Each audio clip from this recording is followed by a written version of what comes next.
everybody goes through. Everybody goes through. It doesn't matter who you are, where you're from, what you did. Everybody goes through struggles, right? And there's all different colors and shapes and sizes. But we all go through it. The question isn't whether or not we're going to have struggle. The question is how we're going to deal with it, how we're going to perceive it, how we're going to look at it. I'm a melech haolam. I thought, wow, what was it to be nervous about? What are we frustrated with? You upset, angry, sad? Be happy. The Tat is holding you. Tat is holding you. You know that Hashem's holding you, and he's got your back and your front and your left and your right. Then we can be in the state of joy. We can be in the state of simcha even during those times. Hi everybody, it's Aryeh Fingerer. Welcome back to the Jewish and Joyful Podcast. Great to be back here. And I have an incredible special episode for you here today. I've been waiting to put this out. We recorded this together a few months ago. I had the great schus, the great privilege to sit down with Rav Gav, and we had a very meaningful conversation. And he said some incredible, powerful, interesting things about Emun B'Tachon and about Hashem and about dealing with struggles and challenges and about simcha, happiness. And he has such an incredible way of giving over things. He's known for his wisdom and wit. So I hope you enjoy this episode. I want to ask all of you watching this a question, okay? We're going to play a little game very quickly. Trivia question, okay? What's one question that I basically ask in every single interview? The question I ask in almost every interview is, who's the happiest person that you know? I ask the guest that question, okay? I'm now opening the floor to you guys, okay? All of you watching this, I want to know, who's the happiest person that you know? Really curious to know. Is it a mentor of yours? Is it a Rebbe? Is it a friend? Is it a parent? Is it a tzaddik? Is it someone you look up to? Who is it? So if you're watching this on Spotify, YouTube, wherever you're watching this, comment below. Tell us who's the happiest person that you know. I'm looking very forward to hear who it is. Please follow and subscribe. We have some more incredible episodes coming out soon. Some people you may know, some people you probably don't know yet. So stay tuned. At the end of this week's episode, I'm going to reveal to you something very cool about the podcast, specifically this interview in Rav Gav, and why I basically started doing interviews on the podcast. This episode has been brought to you by the Parsha inspiration that's changing thousands of Shabbos tables from around the world, Parsha knowledge, as well as our Olam Mishnah Berurah, the incredible revolutionary Hebrew English Mishnah Berurah. So stay around to hear more about it. We have a new group. In order to join, you can WhatsApp 646-397-2320. You could also email info@parshanowledge.com. Enjoy this week's interview with Rav Gav. Be sure to comment who the happiest person that you know is. Be sure to subscribe, like this video. Enjoy this episode.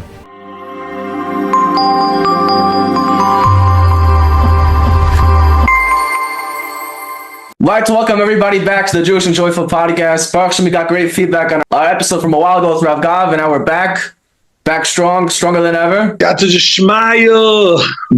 I would like to talk to you all about simcha. Simcha is an incredible thing, and now a lot of people are struggling with simcha, but deep down, simcha is attainable, simcha is discoverable, simcha is in you. So we'll try today to talk about how to bring simcha into your lives, how to live a simcha life and a happy life. Okay, cool. Great intro. All right, so how does a person bring simcha into their life? I mean, I guess the ultimate question is, what is simcha? I imagine over the last couple of months or years, however long you're doing this, you've addressed this issue a little bit about what is simcha, what is the idea of really being in a state of joy. Ultimately, it's when a person is aligned with what they're supposed to be doing, when everything fits beautifully. We always say, Ein simcha ka'ataras hasfeikus.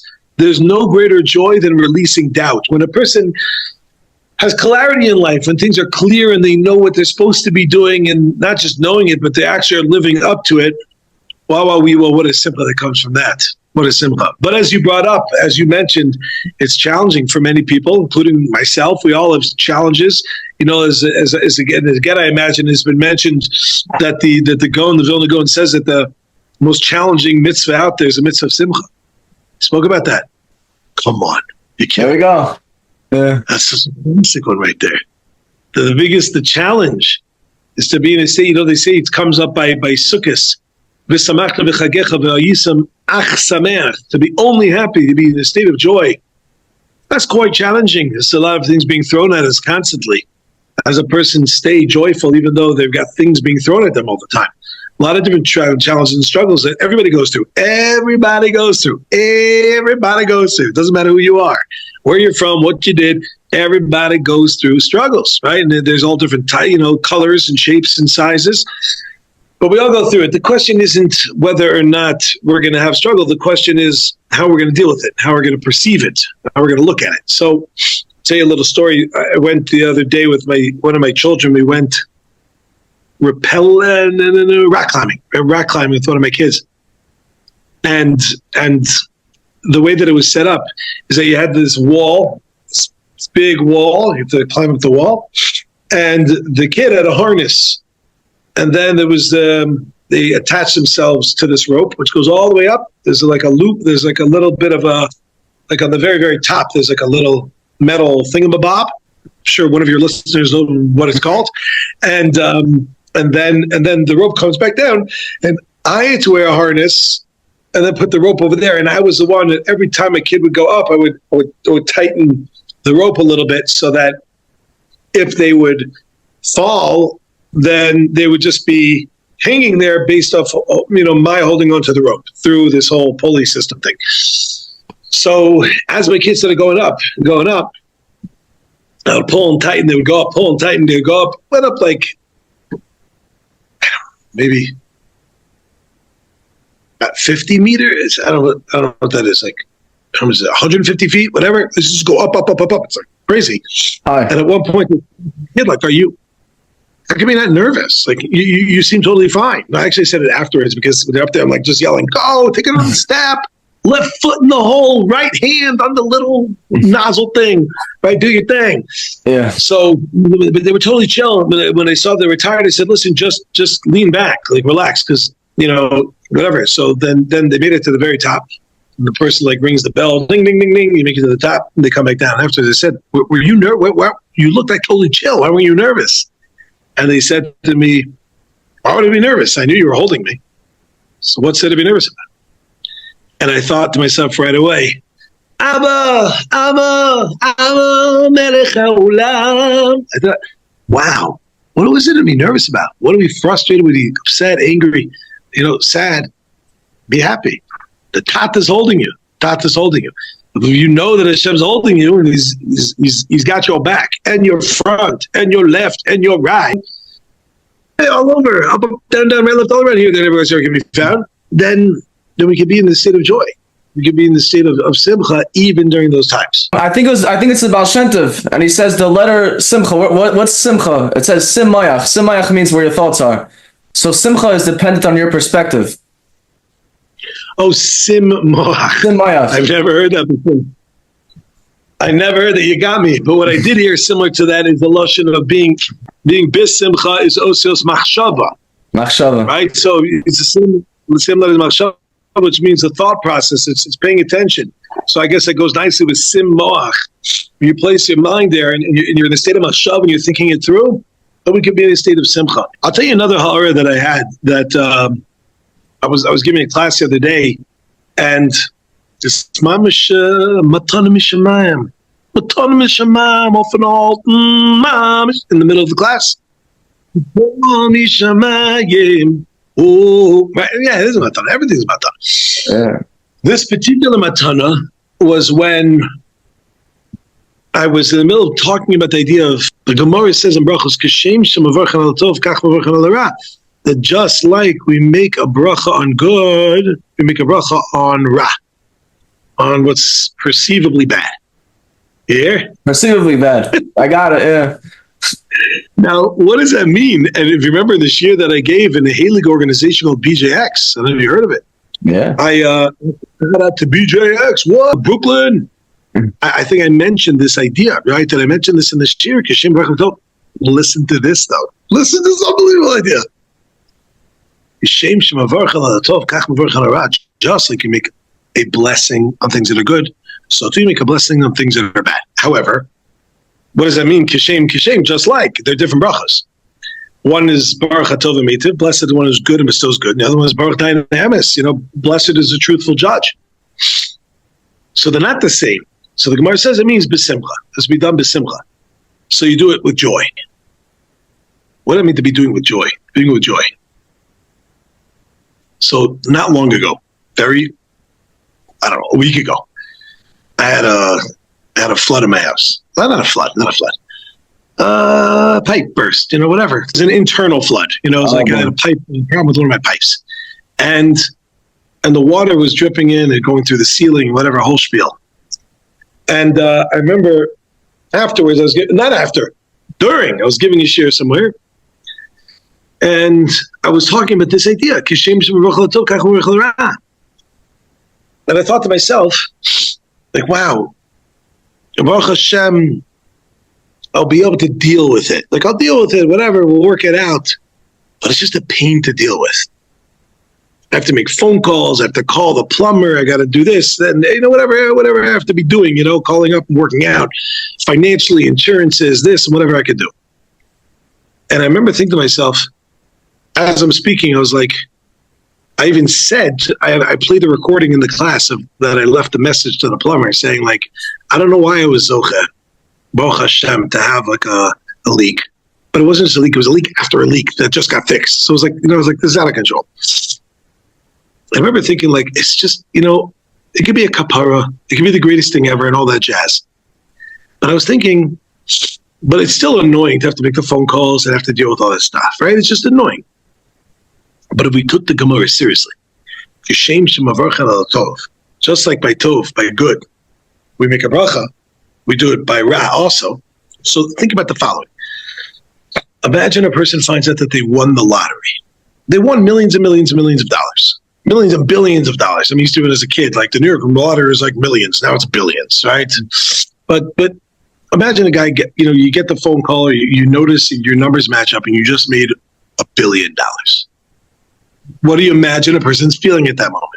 I don't think he's going to be sad. Right, he's probably not going to be sad. I mean, probably will be late. Statistically, later it'll be messed up. Yeah. But let's use the mushal, right? The mushal, a person goes ahead and they make that money. They make $1 billion. They're going to feel a level of happiness, whatever that means. But they're going to feel happiness. Now, what if you told them that you also have to do something to get the money? You have to make a phone call. You have to drive somewhere. You have to fill out a form. Would that be a deterrent to their happiness? So they have to fill out a form and drive somewhere and make a phone call? No. Like, it's all part of the process of the greatest thing ever. So I was thinking, when the flood was happening, when this leak is happening in my house, I'm thinking, well, the leak is the greatest thing ever. But everything Hashem does for the good. Okay, but it's just annoying. You have to work it out. I have to make phone calls. I have to make appointments and arrangements and people coming. Hold on one second. How would I feel if I had to make the phone call if I won the lottery? I'd be besimcha. I'd be calling up like, I won. Yeah. So I should be calling the plumber and saying, I don't know what it is that I was zoche. I don't know why this is good or whatever it is, but clearly it is. And Baruch Hashem, I get to be calling you now, so I need to be dealing with this. You understand?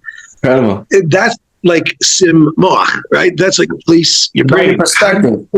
How do you see what's your perspective? Besimcha machshava. What are you thinking about? I've been through a bunch of things recently. That was one thing, and I was also flying somewhere recently, and with my family, and ended up like a flight. I can't remember anymore. We were in a series of like 5 or 6 countries in like 3 days. Wow. It was just like the plane kept getting diverted, and then we missed a flight, and then we didn't miss it, and then we did miss it, and we had to take another flight, and then a flight got canceled. Because it's going on Aryeh so with the crazy amounts of everything is just absolutely insanity. But I say it's the best thing ever. It's the greatest thing ever. Back, your front, your left, your right, you're up, you're down. Simcha. I want to share with you about perspective. A story I once heard, I think it was from Rabbi Gavriel Friedman. He said that there was a man and he felt rejected. He felt like an outcast. No one ever smiled at him. No one paid attention to him. When he walked down the street, no kids ever asked him for directions or anything.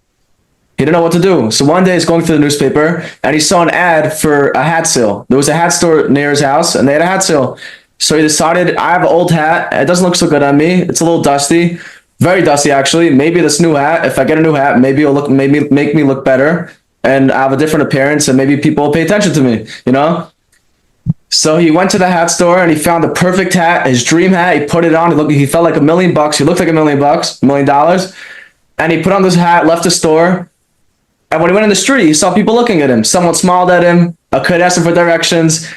His neighbor, who never said a word to him, said hi to him, asked him how his day was. When he got to his house, his wife said, we'll call him Isaac. Isaac, everything okay? You look so happy. You look so joyful. I mean, if your wife's saying that, it's probably not so good if she's surprised you're happy, right? He's saying, Isaac, everything okay? You look so happy. You're smiling ear to ear. What's going on? And he pointed to his head like this. And she said, Isaac, everything okay? Do you have a headache? And he like this. And she's like, what's going on? So he said, you don't see my new hat? And she said, what new hat? And he said, look, my new hat. And she said, you're not wearing your new hat. You're wearing your old hat.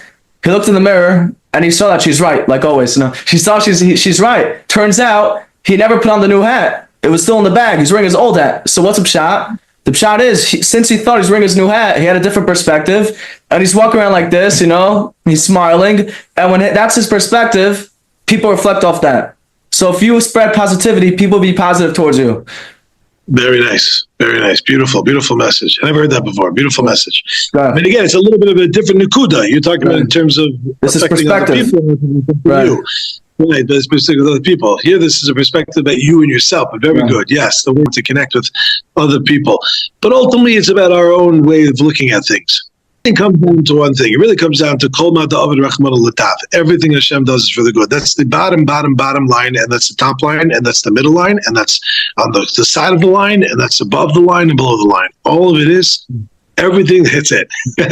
Everything that Hashem does is for the best, and it's the ultimate best thing for you. Everything Hashem does, again, be very clear. You make bad choices, that's on you. But everything that Hashem does is the ultimate best. We miss our flight. We have to pay more money. You end up in a torrential downpour. You have a flood in your house. Yeah, you have things not going well. Everything is for your best. Now, again, I didn't say it here, but again, for saying it ever before in my life, you can never tell that to somebody else who's going through troubles, right? But we have to recognize this ourselves.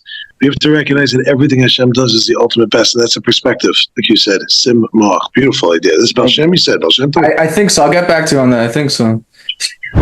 We all want something special for Shabbos. Were you ever asked to speak on Shabbos? Were you ever asked to share some Divrei Torah at a simcha, or even at your own table, and you're like so stuck? Or maybe you just want to hear something nice in the parsha you can take away from it, something meaningful, short and sweet. I want to introduce to you brief, short and sweet weekly parsha inspiration that's changing thousands of Shabbos tables from around the world. You could email info@parshanknowledge.com. You could WhatsApp 646-397-2320. You get this to you every week. You can print copies for your shul. You can use it for your own Shabbos table. So be sure to check that out. I also want to tell you about Aryeh Mishnah Berurah. Aryeh Mishnah Berurah is changing the way thousands of people from around the world are learning the Chofetz Chaim's Mishnah Berurah. Aryeh beautifully translated the Chofetz Chaim's Mishnah Berurah, Hebrew, English. One side's Hebrew, the other side's English. They have incredible notes, pictures. In the back, they have beautiful summaries of the Mishnah Berurah, as well as practical halacha discussions. And by now, they have many volumes already out on the Mishnah Berurah. I recommend maybe starting from Hilchos Shabbos, or you could start from the beginning about the halachas, the laws of waking up. And it says, Kol Asher Halachas B'chal Yom Muftach Lo Shebeno Olam Haba. Whoever learns halacha every day will merit Olam Haba. You can find it online, or you can go to a local bookstore. You can also visit the website r-olam.org. For more information, please see the show notes. And now back to this episode. So on that, I want to ask you, because I heard a while ago you said a story about your little son and how he had a very interesting medical episode, which required many different surgeries, I think, and very interesting circumstances that required a lot of emunah bitachon.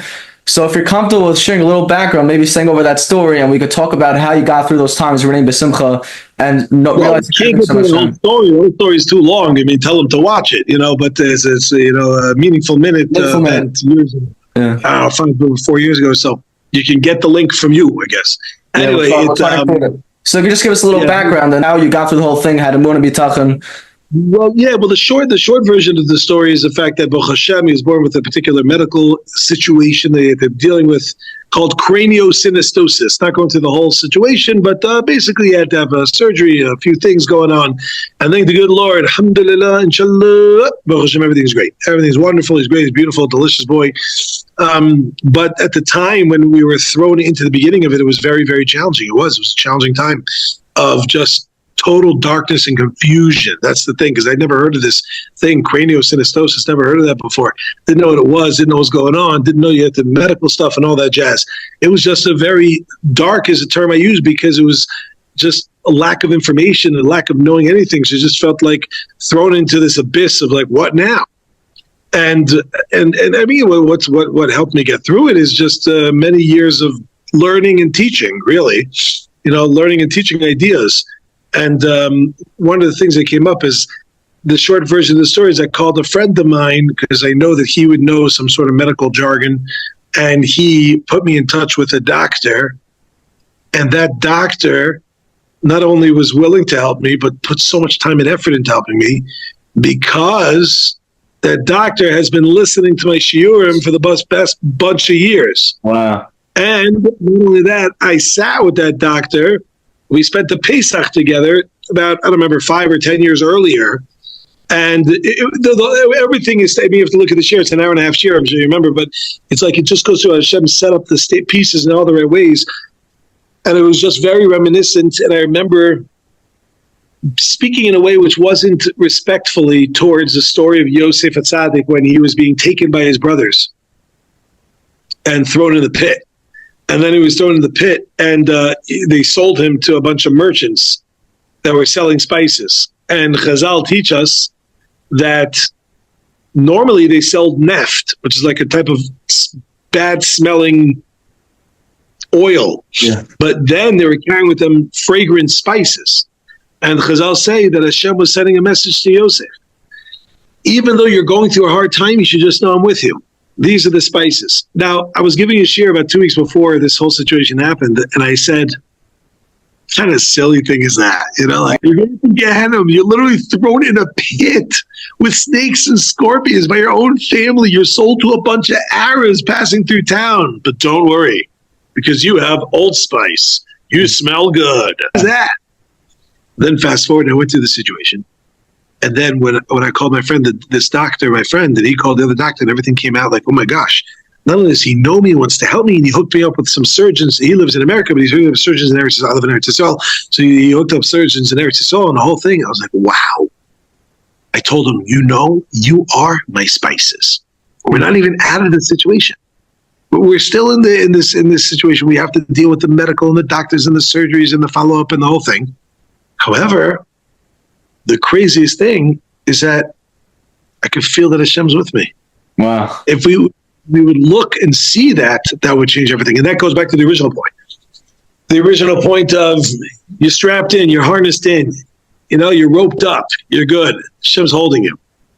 And if we would recognize that, just take a moment to think about that, it would change our entire perspective, like you said, samach, and b'machshava, and get us to see the simcha. Delicious. Yeah. Delicious. So like a pepper, you know, like a banana. You know what I mean? Like that's what I'm talking about. Hashem could have made those black and white. Hashem made it colorful so we could enjoy it. Look at you pulling a Victor Miller style over there. Very good. Yeah. So with the mountain Eretz Yisrael, situation Eretz Yisrael, what do you got? Do you think we should feel sad at times? Should we always be happy? What balance should we have exactly? People are suffering and going through very big challenges. You have to feel the pain of other people and feel what they're going through and recognize that there are brothers and sisters and really it's us. And anytime something happens anywhere in the world, it's a message for us. And we have to do tshuva and recognize that and start getting closer to Hashem. And realize that even if it would be something that happened to non-Jews, that's messages for us. Kal v'chomer is happening to Yidden. So Heilig Sapiosa presses the shamas from Yidden. No matter when. We have to feel that. You know, feel the fact that the Yidden are going through challenging times. Really, really feel that idea. So what should we do? What should we do? We should stop doing something we usually do. We should down for them. I mean, we should of course down for them. The number one thing always we know is tefillah. That's number one. That's like a non-negotiable, right. Nothing to talk about. If you're not davening, including myself, and I'm speaking big time, you know, a lot of shuls have started saying Tehillim like after tefillah, right? They say Tehillim. But really, we should stop and say, you don't have to say 10, 20, 30, 40 kapitel. You could say one, but it should be but it has to be the hearts in it. So that means, what should we say? Say shir hamalos, say shir lamalos, you know, say kuf chaf, kuf lab, kuf chaf aleph. Say those, say the standards. Yeah, most people say usually during these times. Just stop and feel it for a second. Feel it for a second, at least, you know, daven. And we should be doing tshuva because we should be taking the message for us. Forget about Eretz Yisrael. It's a wake-up call for you, for your personal life. Yeah. Tshuva shleima. Yeah. So we're thinking of a good question, and we decided to ask like almost every guest who the happiest person they know is. Oh, but we spoke about this, no? We did. So you remember who it was? Last time I think I said my kid. Did I say my kid last time? Yeah. Who's the happiest person that I know? The answer to that question is me. I'm the happiest person. You know why? I'll tell you why I said that. Well, I said that is because I have no idea if someone else is happy. I have no idea. They could put on a show that they are. They could be smiling. They could look happy. Not a riot, they are. I am the happiest person I know. Also the saddest person I know. Angriest person I know. I'm the most jealous person that I know. I am the most everything that I know because the only thing that I know maybe is me. Yeah, but you don't know. It's like the whole question of tzaddik v'ra'ala Russia v'tovla. Why do bad things happen to good people? Yeah. Who's bad? What's good? Who's good and what's bad? Whenever somebody said, why would a bad thing happen to a good person? The only one you could ask that question about is you. Because how do you know what someone else is? You say like, oh, that guy was so good. You don't know he's so good. Okay, you can assume that there's it seems to be that that's the case, but you have no idea what's actually going on. The only person that you maybe know, a lot of us don't even know us. So to answer your question, I am the happiest, the most depressed, the most anxious, the most stressed, the most angry, and the most delicious person that I know. Up to you again. Yeah, about Mark Twain. And Huckleberry Finn, I think, wanted to see what people thought about him, so he decided to mock his own funeral. So at his funeral, he's sitting in the coffin, and they're saying he gave a lot of charity. He was very kind. He inspired a lot of people in his lifetime. He took care of his children, his students. And while they're saying all these nice things about him, all of a sudden the grave opens. He jumps out and he says, "Guys, you didn't mention how humble I was." Very good. Very good. I did not hear that. Anyway, that's that. Dos is dos. So listen, the ikr here is not kamut, it's eichut. It's not about how long it is. It's about how real and deep it is. A bracha that every one of us should notice the siyata d'shma, because it's everywhere. We should be zocha to notice the help from heaven, how much Hashem is doing for us. Al nisecha shebechol yom yimanu v'al niflo secha v'tovasecha shebechol eis. Erev avoga v'tzam yimatoi vatoi vatoi gilo valu ragamecha v'yam v'rachem gilo zamura zadecha ki me'oilom ki me'oilom v'lam ki yivinu loch. Okay, my friend, with that, I wish you an Av, which is El Ba, coming up to Anila Dodi V'Dodi Li, should be filled with Simcha. We forgot to say over here, it's an amazing thing just to notice. The Gemara says, just like Mishenichas Av B'Matim, Mishenichas Adar Marbim, right? So, we increase our joy during Adar, and we decrease our joy during Av, but the vault that everybody says, whoever everybody is, and whenever they say it, is that we know. Let me ask you just as quickly. What's the sad month of the year? Which one? Av, the destruction. What's the happy month? What's the happy month? Adar. Right. I mean, right. But by right, I mean everyone says that. Unfortunately, every month of the year is meant to be happy. There is no sad month. Every single month is happy. Av is happy. Adar is happy. El Tishrei Cheshvan Kislev Teves Shvat. Everything is happy. Just we're marbim or we're matin, which whatever that means on a halachic basis of going to court or something like that, right? But basically, we have to be filled with this level of simcha, happiness, joy, connection, bitachon, trusting HaKadosh Baruch Hu that He's got your back all around. Rav Pesach Kron wrote, and he just put out a book. So he wrote there, I think it was Rav Shimon Schwab. What he said was that if you're cooking something, sometimes you have to lower the flame, sometimes you have to higher the flame, and sometimes it's on regular. So during the year, we're always on regular simcha. Adar, it's even more pump. And Av, it's almost ready. We're getting ready for the gula. We just lowered it a little. Thank you so much for coming on. It's like a bless. I hope you enjoyed this week's episode with Rav Gav. So I want to share with you something, okay? I realized this recently. I first started Jewish and Joyful because I felt that I personally and many people needed an extra boost in simcha, extra boost in Jewish positivity.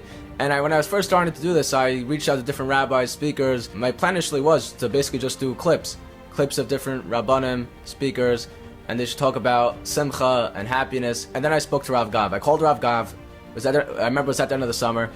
And he basically pushed me to interview him instead of doing a clip. He said, do an interview, it's easier, I like it better. And I was very hesitant at first, I didn't want to go out there like that. After a lot of thinking, I spoke to different people, and I decided to do it. And Baruch Hashem, because of that, we went on and on and on. And I'd like to thank you all for the incredible feedback. I think one of the major parts in it is due to Rav Gav for giving me that push and asking me to interview him. I just want to share that with you because we had Rav Gav on this week. If you want to watch our first episode together, you could go back. I think it was released over a year ago. Be sure to check out Parsha Knowledge, subscribe by emailing info@parshanknowledge.com. Get the Aryeh Mishnah Berurah. If you enjoyed this video, it'll mean a lot if you could please share with friends and family and spread it around. Please make sure to follow, subscribe. We have some more incredible videos and interviews coming out soon, so stay tuned. Thank you so much for listening, and have a wonderful, happy day.